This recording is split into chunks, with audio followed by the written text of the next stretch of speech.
Hello, I'm Nele And I'm Ellie. and we are the founders of PostTrans. In this video we want to explain how we founded PostTrans, what we did so far and what we're going to do in the future, and why we're on Patreon now. Let's start with briefly introducing ourselves. I'm Ellie. I'm from Brussels. I am a student, but I studied in Germany for a few years. That's how we met.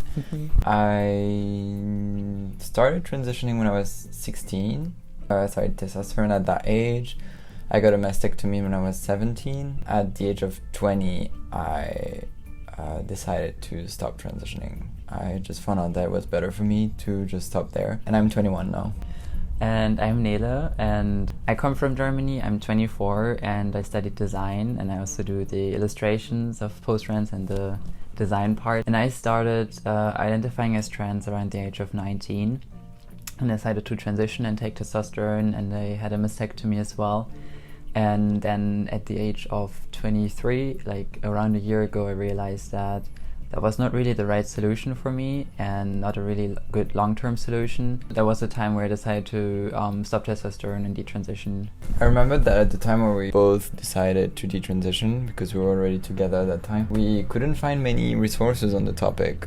It was very hard to find information, and it really felt like just going into the unknown. So we kind of already had the idea of starting a project together. We really liked the idea of combining our skills. So we just decided to start with PostTrans. So for those who don't know PostTrans yet, we are a project that is sharing the stories of detransitioners anonymously or sometimes not, with a portrait of the people who share their experiences. And our goal is just to give visibility and to create a space, a safe space for detransitioners to share their stories. It's been a bit more than a year that we've been working on PostTrans, and we gathered, I think, close to 30 stories now. Quite a lot of detransitioners in general contacted us because they wanted to share their stories, but also because they had specific questions about their detransition, or just to thank us because they found it really helpful to see our project, which we're really happy about. We also talked quite a bit to the media. We gave some interviews on the topic of detransition, where we talked about our own experiences and about post-trans, with this goal of increasing visibility for female detransitioners. Yeah, but this year we kind of have a lot of ideas of how we would like to expand our project. We want to continue with sharing stories of detransitioners and giving more visibility.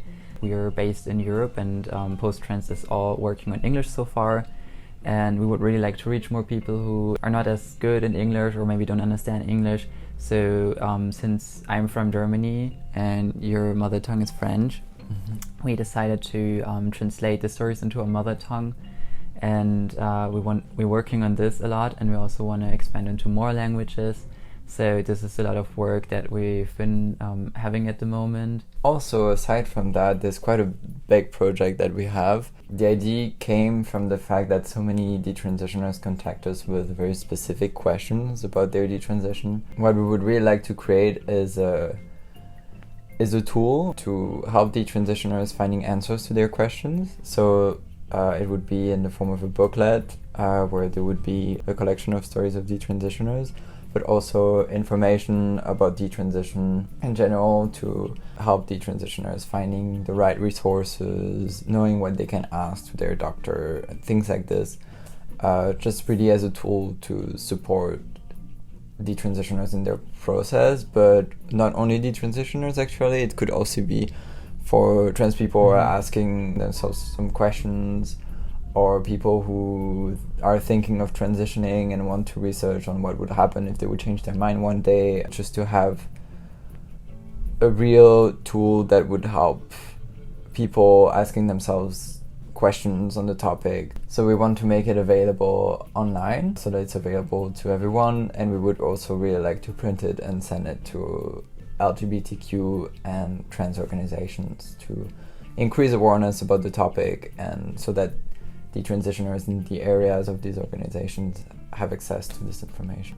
And another idea that we have, it's still quite vague, but we want to find a way to connect detransitioners and to create a network for our community, to find a way to manage that detransitioners can meet up in real life or even find just spaces together because for us, we realized by meeting other detransitioners in real life that it was an incredibly helpful resource to just exchange with people who went through the exact same thing that you've been through. Especially that often the conditions in different countries are so different when it comes to, I don't know, how to reverse your legal name, how to get access to medical treatment. Like, it's very different in each geographical context, so it would be especially good to manage to connect detransitioners in the same area so they can maybe help each other with information that they found. Yeah. And besides that, we want to continue to talk to the media, keep on giving more visibility to detransitioners and show that we're here, we exist, and we're not alone. So yeah, why are we here on Patreon now? That's because all of these projects are very time consuming and they also have some costs. So we're asking for your support. As students, we can afford to put some time in post-trans and we really want to, but unfortunately we can't do it the way we would like to do it without your help. So the support would go into compensating for the time we work on post-trans and also for the money we need for creating some of the projects, for example the printing costs for booklets and other things, or sometimes traveling costs for research, also for maintaining the website. So it would be really, really helpful. Even if it's just a small amount, we're just really grateful for all the support that we can get. We really value each of the donations that you would give us. We prepared, well, especially Nele prepared a small thank you. The idea is to, no matter how much you can afford to donate, we just want to really give a thank you. So we created a small set of printable postcards and a poster that you can just print for yourself, so you can hang it on your wall, offer it to your friends, or do whatever you want with it. Don't hesitate to give a single donation. You can just get a membership to a Patreon and just directly cancel it after the first payment. That's also a possibility. Thank you so much for watching this video, and thank you so much for all your support. We really appreciate it. And if you want to keep updated about post-trans, you can follow us on our social media, which is on Facebook, Twitter, and Instagram. And you can also check out our website, post-trans.com, where we publish all of the stories and keep you updated of all the things that are happening. Thank you for watching. Have a good day. Bye. Bye.